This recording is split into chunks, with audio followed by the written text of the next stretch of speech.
Chapter 15. The Forbidden Forest. Things couldn't have been worse. Filch took them down to Professor McGonagall's study on the first floor, where they sat and waited without saying a word to each other. Hermione was trembling. Excuses, alibis, and wild cover-up stories chased each other around Harry's brain, each more feeble than the last. He couldn't see how they were going to get out of trouble this time. They were cornered. How could they have been so stupid as to forget the cloak? There was no reason on earth that Professor McGonagall would accept for their being out of bed and creeping around the school in the dead of night, let alone being up the tallest astronomy tower, which was out of bounds except for classes. Add Norbert and the invisibility cloak, and they might as well be packing their bags already. Had Harry thought that things couldn't have been worse? He was wrong. When Professor McGonagall appeared, she was leading Neville. "Harry!" Neville burst out the moment he saw the other two. "I was trying to find you to warn you. I heard Malfoy saying he was going to catch you. He said you had a drag—" Harry shook his head violently to shut Neville up, but Professor McGonagall had seen. She looked more likely to breathe fire than Norbert as she towered over the three of them. "I would never have believed it of any of you. Mr. Filch says you were up the astronomy tower. It's 1 o'clock in the morning. Explain yourselves." It was the first time Hermione had ever failed to answer a teacher's question. She was staring at her slippers, as still as a statue. "I think I've got a good idea of what's been going on," said Professor McGonagall. "It doesn't take a genius to work it out. You fed Draco Malfoy some cock and bull story about a dragon, trying to get him out of bed and into trouble. I've already caught him. I suppose you think it's funny that Longbottom here heard the story and believed it too." Harry caught Neville's eye and tried to tell him without words that this wasn't true, because Neville was looking stunned and hurt. Poor, blundering Neville. Harry knew what it must have cost him to try to find them in the dark, to warn them. "I'm disgusted," said Professor McGonagall. "4 students out of bed in one night. I've never heard of such a thing before. You, Miss Granger, I thought you had more sense. And you, Mr. Potter, I thought Gryffindor meant more to you than this. All 3 of you will receive detentions. Yes, you too, Mr. Longbottom. Nothing gives you the right to walk around the school at night, especially these days. It's very dangerous. And 50 points will be taken from Gryffindor." 50? Harry gasped. They would lose the lead he just won in the last Quidditch match. 50 points each, said Professor McGonagall, breathing heavily through her long, pointed nose. "Professor, please, you can't. Don't tell me what I can and can't do, Potter. Now, get back to bed, all of you. I've never been more ashamed of Gryffindor students." 150 points lost. That put Gryffindor in last place. In one night, they'd ruined any chance Gryffindor had had for the House Cup. Harry felt as though the bottom had dropped out of his stomach. How could they ever make up for this? Harry didn't sleep all night. He could hear Neville sobbing into his pillow for what seemed like hours. Harry couldn't think of anything to say to comfort him. He knew Neville, like himself, was dreading the dawn. What would happen when the rest of Gryffindor found out what they had done? At first, Gryffindors passing the giant hourglasses that recorded the house points next day thought there had been a mistake. How could they suddenly have 150 points fewer than yesterday? And then the story started to spread. Harry Potter, the famous Harry Potter, their hero of 2 Quidditch matches, had lost them all those points. Him and a couple of other stupid first years. From being one of the most popular and admired people at the school, Harry was suddenly the most hated. Even Ravenclaws and Hufflepuffs turned on him because everyone had been longing to see Slytherin lose the House Cup.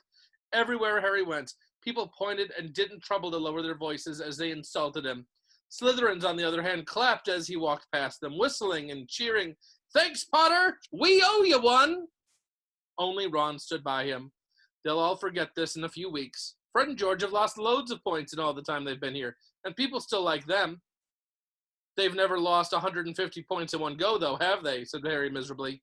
"Well, no," Ron admitted. It was a bit late to repair the damage, but Harry swore to himself not to meddle in things that weren't his business from now on. He'd had it with sneaking around and spying. He felt so ashamed of himself that he went to Wood and offered to resign from the Quidditch team. "Resign?" Wood thundered. "What good will that do? How are we going to get any points back if we can't win at Quidditch?" But even Quidditch had lost its fun. The rest of the team wouldn't speak to Harry during practice, and if they had to speak about him, they called him the Seeker. Hermione and Neville were suffering too. They didn't have as bad a time as Harry because they weren't as well known, but nobody would speak to them either. Hermione had stopped drawing attention to herself in class, keeping her head down and working in silence. Harry was almost glad that the exams weren't far away. All the revision he had to do kept his mind off his misery. He, Ron, and Hermione kept themselves working late into the night, trying to remember the ingredients in complicated potions, learn charms and spells off by heart, memorize the dates of magical discoveries and goblin rebellions. Then, about a week before the exams were due to start, Harry's new resolution not to interfere in anything that didn't concern him was put to an unexpected test. Walking back from the library on his own one afternoon, he heard somebody whimpering from a classroom up ahead. As he drew closer, he heard Quirrell's voice. "No, no, not again, please." It sounded as though someone was threatening him. Harry moved closer. All right, he heard Quirrell sob. Next second, Quirrell was hurrying out of the classroom. Straightening his turban, he was pale. He looked as though he was about to cry. He strode out of sight. Harry didn't think Quirrell had even noticed him. He waited until Quirrell's footsteps had disappeared, then peered into the classroom. It was empty, but a door stood ajar at the other end. Harry was halfway towards it before he remembered what he'd promised himself about not meddling. All the same, he'd have gambled 12 Sorcerer's Stones that Snape had just left the room, and from what Harry had just heard, Snape would be walking with a new spring in his step. Quirrell seemed to have given in at last. Harry went back to the library where Hermione was testing Ron on astronomy. Harry told them what he'd heard. "Snape's done it then," said Ron. "If Quirrell's told him how to break his anti-dark force spell." "They're still fluffy, though," said Hermione. "Maybe Snape's found out how to get past him without asking Hagrid," said Ron, looking up at the thousands of books surrounding him. "I bet there's a book somewhere in here telling you how to get past a giant three-headed dog. So what do we do, Harry?" The light of adventure was kindling again in Ron's eyes, but Hermione answered before Harry could. "Go to Dumbledore. That's what we should have done ages ago. If we try anything ourselves, we'll be thrown out for sure." "But we've got no proof," said Harry. "Quirrell's too scared to back us up. Snape's only got to say he doesn't know how the troll got in at Halloween, and that he was nowhere near the third floor. Who do you think they'll believe, him or us? It's not exactly a secret we hate him. Dumbledore will think we made it up to get him sacked. Filch wouldn't help us if his life depended on it. He's too friendly with Snape, and the more students get thrown out, the better he'll think. And don't forget, we're not supposed to know about the stone or Fluffy. That'll take a lot of explaining." Hermione looked convinced, but Ron didn't. "If we do just a bit of poking around." "No," said Harry flatly. "We've done enough poking around." He pulled a map of Jupiter towards him and started to learn the names of its moons. The following morning, notes were delivered to Harry, Hermione, and Neville at the breakfast table. They were all the same. "Your detention will take place at 11 o'clock tonight. Meet Mr. Filch in the entrance hall. Professor M. McGonagall." Harry had forgotten they still had detentions to do in the furor over the points they'd lost. He half expected Hermione to complain that this was a whole night of revision lost, but she didn't say a word. Like Harry, she felt they deserved what they got. At 11 o'clock that night, they said goodbye to Ron in the common room and went down to the entrance hall with Neville. Filch was already there, and so was Malfoy. Harry had also forgotten that Malfoy had got a detention too. "Follow me," said Filch, lighting a lamp and leading them outside. "I bet you think twice about breaking a school rule again, won't ye?" he continued, leering at them. "Oh, yes, hard work and pain are the best teachers, if you ask me. It's just a pity they let the old punishments die out. Hang you by your wrists from the ceiling for a few days. I've still got the chains in my office. Keep them well oiled in case they're ever needed. Right, off we go, and don't think of running off now. It'll be worse for you if you do." They marched off across the dark grounds. Neville kept sniffing. Harry wondered what their punishment was going to be. It must be something really horrible, or Filch wouldn't be sounding so delighted. The moon was bright, but clouds scudding across it kept throwing them into darkness. Ahead, Harry could see the lighted windows of Hagrid's hut. Then they heard a distant shout. "Is that you, Filch? Hurry up! I want to get started." Harry's heart rose. If they were going to be working with Hagrid, it wouldn't be so bad. His relief must have showed in his face because Filch said, "I suppose you think you'll be enjoying yourself with that oath? Well, think again, boy. It's into the forest you're going, and I'm much mistaken if you'll all come out in one piece." At this, Neville let out a little moan, and Malfoy stopped dead in his tracks. The forest, he repeated, and he didn't sound quite as cool as usual. We can't go in there at night. There's all sorts of things in there. Werewolves, I've heard. Neville clutched the sleeve of Harry's robe and made a choking noise. That's your lookout, isn't it? Said Filch, his voice cracking with glee. Should have thought of them werewolves before you got in trouble, shouldn't you? Hagrid came striding towards them out of the dark, Fang at his heels. He was carrying a large crossbow and a quiver of arrows hung over his shoulder. About time, he said. I've been waiting for half an hour already. All right, Harry, Hermione. I shouldn't be too friendly to them, Hagrid, said Filch coldly. They're here to be punished, after all. That's why you're late, is it? Said Hagrid, frowning at Filch. Been lecturing on me? It's not your place to do that. You done your bit, I'll take over from here. I'll be back at dawn, said Filch. For what's left of them, he added nastily, and he turned and started back towards the castle, his lamp bobbing away in the darkness. Malfoy now turned to Hagrid. I'm not going into the forest, he said, and Harry was pleased to hear a note of panic in his voice. You're if you want to stay at Hogwarts, said Hagrid fiercely. You've done wrong, and now you've got to pay for it. But this is servant stuff. It's not students to do. I thought we'd be writing lines or something. If my father knew I was doing this, he'd... Tell you that's how it is at Hogwarts, Hagrid growled. Writing lines? What good's that to anyone? You'll do something useful or you'll get out. If you think your father'd rather you be expelled, then get off back to the castle and pack. Go on. Malfoy didn't move. He looked at Hagrid furiously, but then dropped his gaze. Right then, said Hagrid. Now, listen carefully, because it's dangerous what we're going to do tonight, and I don't want no one taking risks. Follow me over here a moment. He led them to the very edge of the forest. Holding his lamp up high, he pointed down a narrow, winding earth track that disappeared into the thick, black trees. A light breeze lifted their hair as they looked into the forest. Look there, said Hagrid. See that stuff shining on the ground? Silvery stuff? That's unicorn blood. There's a unicorn in there been badly hurt by summit. This is the second time in a week. I found one dead last Wednesday. We're going to try and find the poor thing. We might have to put it out of its misery. And what if whatever hurt the unicorn finds us first? Said Malfoy, unable to keep the fear out of his voice. There's nothing that lives in the forest that'll hurt you if you're with me or Fang, said Hagrid. And keep to the path. Right. Now, we're going to split up into parties and follow the trail in different directions. There's blood all over the place. It must have been staggering around since last night at least. I want Fang, said Malfoy quickly, looking at Fang's long teeth. All right, but I warn you, he's a coward, said Hagrid. So, me, Harry, and Hermione will go one way, and Draco and Neville and Fang will go the other. Now, if any of us finds a unicorn, we'll send up green sparks, right? Get your wands out and practice now. That's it. And if anyone gets into trouble, send up red sparks, and we'll all come and find you. So be careful. Let's go. The forest was black and silent. A little way into it, they reached a fork in the earth path, and Harry, Hermione, and Hagrid took the left path, while Malfoy, Neville, and Fang took to the right. They walked in silence, their eyes on the ground. Every now and then, a ray of moonlight through the branches above lit a spot of silver-blue blood on the fallen leaves. Harry saw that Hagrid looked very worried. Could a werewolf be killing the unicorns? Harry asked. Not fast enough, said Hagrid. It's not easy to catch a unicorn. They're powerful magic creatures. I never knew one to be hurt before. They walked past a mossy tree stump. Harry could hear running water. There must be a stream somewhere close by. There were still spots of unicorn blood here and there among the winding path. You all right, Hermione? Hagrid whispered. Don't worry. It can't have gone far if it's this badly hurt, and then we'll be able to... Get behind that tree! Hagrid seized Harry and Hermione and hoisted them off the path behind a towering oak.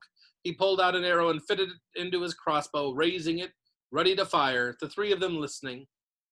Something was slithering over dead leaves nearby. It sounded like a cloak trailing along the ground. Hagrid was squinting up the dark path, but after a few seconds the sound faded away. I knew it, he murmured. There's something in here that shouldn't be. A werewolf, Harry suggested. That wasn't a werewolf, and it wasn't no unicorn neither, said Hagrid grimly. Right, follow me, but careful now. They walked more slowly, ears straining for the faintest sound. Suddenly, in a clearing ahead, something definitely moved. Who's there? Hagrid called. Show yourself. I'm armed. And into the clearing came Was it a man or a horse? To the waist, a man with red hair and a beard, but below that was a horse's gleaming chestnut body with a long reddish tail. Harry and Hermione's jaws dropped. Oh, it's you, Ronan, said Hagrid in relief. How are you? He walked forward and shook the centaur's hands. Good evening, Hagrid, said Ronan in his deep, sorrowful voice. Were you going to shoot me? Can't be too careful, Ronan, said Hagrid, patting his crossbow. There's somewhat bad loose in this forest. And this is Harry Potter and Hermione Granger, by the way, students up at the school. And this is Ronan, you two. He's a centaur. We'd noticed, said Hermione faintly. Good evening, said Ronan. Students, are you? And do you learn much up at the school? A bit, said Hermione timidly. A bit. Well, that's something, Ronan straight aside. He flung back his head and stared at the sky. Mars is bright tonight. Yeah, said Hagrid, glancing up too. Listen, I'm glad we've run into you, Ronan, 'cause there's a unicorn been hurt. You seen anything? Ronan didn't answer immediately. He stared unblinkingly upward, then sighed again. Always the innocent are the first victims, he said. So it has been for ages past, and so it is now. Yeah, said Hagrid. But have you seen anything, Ronan? Anything unusual? Mars is bright tonight, Ronan repeated, while Hagrid watched him impatiently. Unusually bright? Yeah, but I mean anything unusual a bit nearer home, said Hagrid. So you haven't noticed anything strange? Yet again Ronan took a while to answer. At last he said, The forest hides many secrets. A movement in the trees behind Ronan made Hagrid raise his bow again, but it was only a second centaur, black-haired and bodied and wilder looking than Ronan. Hello, Bane, said Hagrid. All right. Good evening, Hagrid. I hope you are well. Well enough. Look, I've just been asking Ronan, you seen anything odd in here lately? Only there's a unicorn been injured. Would you know anything about it? Bane walked over to stand next to Ronan. He looked skywards. Mars is bright tonight, he said simply. We've heard, said Hagrid grumpily. Well, if either of you see anything, let me know, won't you? We'll be off then. Harry and Hermione followed him out of the clearing, staring over their shoulder at Ronan and Bane until the trees blocked their view. Never, said Hagrid irritably. Try and get a straight answer off a centaur. Ruddy stargazers, not interested in anything closer than the moon. Are there many of them in here? Asked Hermione. Oh, a fair few. Keep themselves to themselves mostly, but they're good enough. About turning up if I ever want a word. They're deep-minded centaurs. They know things, just don't let on much. Do you think that was a centaur we heard earlier, said Harry. Did that sound like hooves to you? Nah.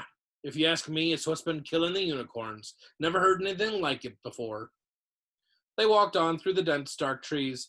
Harry kept looking nervously over his shoulder. He had the nasty feeling they were being watched. He was very glad they had Hagrid and his crossbow with them. They had just passed a bend in the path when Hermione grabbed Hagrid's arms. Hagrid, look! Red sparks! The others are in trouble! You two wait here, Hagrid shouted. Stay on the path and I'll come back for you. They heard him crashing away through the undergrowth and stood looking at each other, very scared until they couldn't hear anything but the rustling of leaves around them. You don't think they've been hurt, do you? Whispered Hermione. I don't care if Malfoy has, but if something's got Neville, it's our fault he's here in the first place.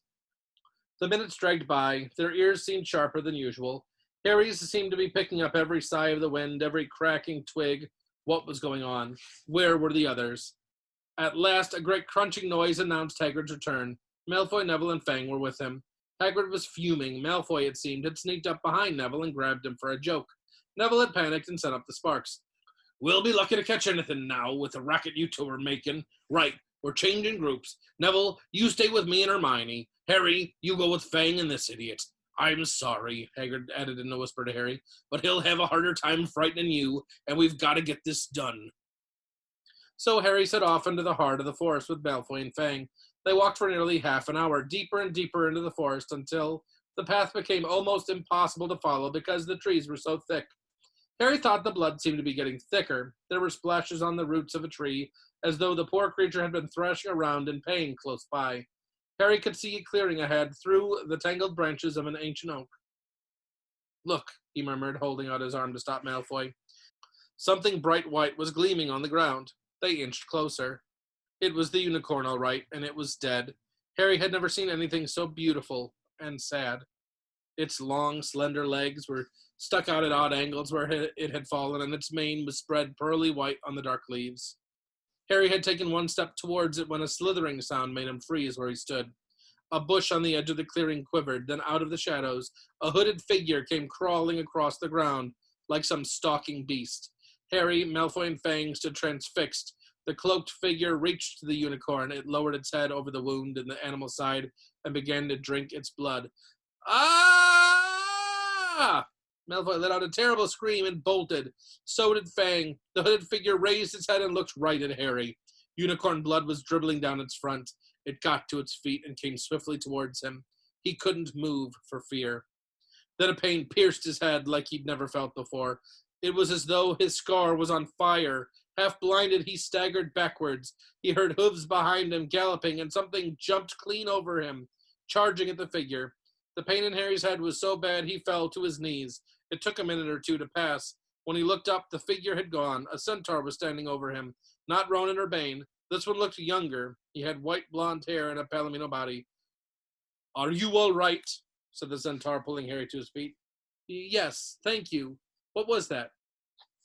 The centaur didn't answer. He had astonishingly blue eyes, like pale sapphires. He looked carefully at Harry, his eyes lingering on the scar which stood out, livid on Harry's forehead. "You are the Potter boy," he said. "You had better get back to Hagrid. The forest is not safe at this time, especially for you. Can you ride? It will be quicker this way." "My name is Firenze," he added, as he lowered himself onto his front legs so that Harry could clamber onto his back. There was suddenly a sound of more galloping from the other side of the clearing. Ronan and Bane came bursting through the trees, their flanks heaving and sweaty. "Firenze!" Bane thundered. "What are you doing? You have a human on your back. Have you no shame? Are you a common mule?" "Do you realize who this is?" said Firenze. "This is the Potter boy. The quicker he leaves the forest, the better." "What have you been telling him?" growled Bane. "Remember, Firenze, we are sworn not to set ourselves against the heavens. Have we not read what is to come in the movements of the planets?" Ronan pawed the ground nervously. "I am sure Firenze thought he was acting for the best," he said in a gloomy voice. Bane kicked his back legs in anger. "For the best? What is that to do with us? Centaurs are concerned with what has been. Foretold, it is not our business to run around like donkeys after stray humans in our forest." Firenze suddenly reared onto his hind legs in anger, so that Harry had to grab his shoulders to stay on. "Do you not see that unicorn?" Firenze bellowed at Bane. "Do you not understand why it was killed? Or have the planets not let you in on that secret? I set myself against what is lurking in this forest, Bane. Yes, with humans alongside me, if I must." And Firenze whisked around, with Harry clutching on as best as he could. They plunged off into the trees, leaving Ronan and Bane behind them. Harry didn't have a clue what was going on. "Why is Bane so angry?" he asked. What was that thing you saved me from anyway?" Firenze slowed to a walk, warned Harry to keep his head bowed in case of low-hanging branches, but did not answer Harry's question. They made their way through the trees in silence for so long that Harry thought Firenze didn't want to talk to him anymore. They were passing through a particularly dense patch of trees, however, when Firenze suddenly stopped. "Harry Potter, do you know what unicorn blood is used for?" "No," said Harry, startled by the odd question. "We've only used the horn and the tail hair in potions." "That is because it is a monstrous thing to slay a unicorn," said Firenze. "Only one who has nothing to lose and everything to gain would commit such a crime. The blood of a unicorn will keep you alive, even if you are an inch from death, but at a terrible price. You have slain something pure and defenseless to save yourself, and you will have but a half-life, a cursed life, from the moment the blood touches your lips." Harry stared at the back of Firenze's head, which was dappled silver in the moonlight. "But who would be that desperate," he wondered aloud. "If you're going to be cursed forever, death's better, isn't it?" "It is," said Firenze. "Unless all you need to do is stay alive long enough to drink something else. Something that will bring you back to full strength and power. Something that will mean you can never die. Mr. Potter, do you know what is hidden at the school at this very moment?"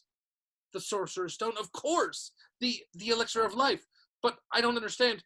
Who Can you think of nobody who has waited many years to return to power, who has clung to life, awaiting their chance? It was as though an iron fist had clenched suddenly around Harry's heart.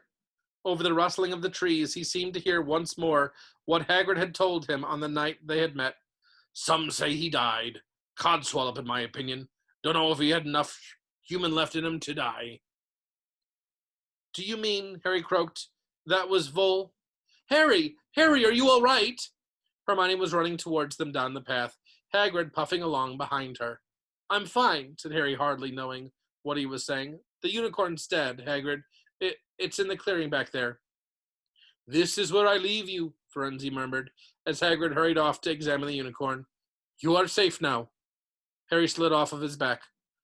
Good luck, Harry Potter, said Firenze. The planets have been read wrongly before now, even by centaurs. I hope this is one of those times. He turned and cantered back into the depths of the forest, leaving Harry shivering behind him. Ron had fallen asleep in the dark common room, waiting for them to return. He shouted something about Quidditch fouls when Harry roughly shook him awake.